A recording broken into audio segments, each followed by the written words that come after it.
காலையில இப்போ ஒருத்தி ஃபோன் பண்ணுவா, என்னடி பண்ற, என்னடி ஃபீல் பண்றேன்னு சொல்லிட்டு. ஃபர்ஸ்ட் அவ நம்பரை பிளாக் பண்ணணும். என்ன இன்னும் ஃபோன் வரல? ஆமா, என் ஃபோன் எங்க? இங்க தானே வச்சேன்.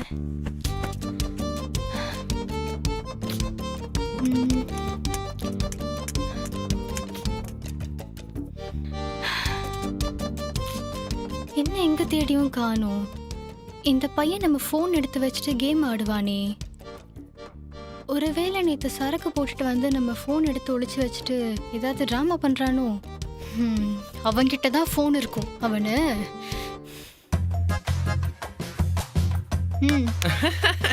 கிச்சு கிச்சு மூட்டாதீங்க சார், இன்னொரு ஆம்லேட். எது கிச்சு கிச்சு முட்டணும்? ஏய் ஓ, கனவுல வந்து கூட டிஸ்டர்ப் பண்ணுப்பா. என் ஃபோன் எங்க? உன் ஃபோனா?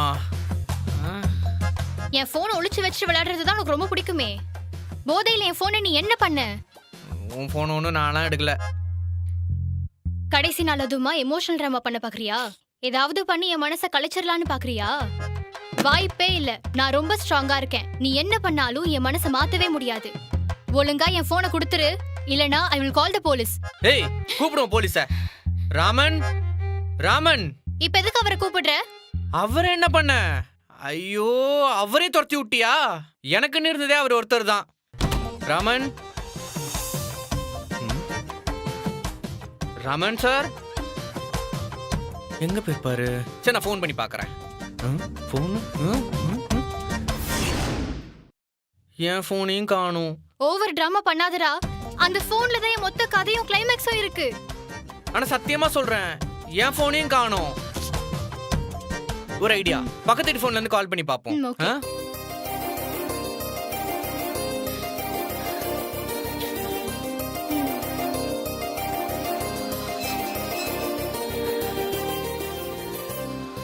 நிறைய தொங்க போட்டு வரான். என்னாச்சு? நம்ம ஃபோனு, அவர் ஃபோனு, அவர் ஃபோனு எல்லாமே சுவிட்ச் ஆஃப். ஸ்விட்ச் ஆஃபா? ஐயோ, எனக்கு அதெல்லாம் தெரியாது. என் ஃபோனுக்கு நீ தான் பொறுப்பு. நான் போலீஸ் ஸ்டேஷன்ல போய் கம்ப்ளைண்ட் கொடுக்க போறேன். நானும் அதான் பண்ண போறேன்.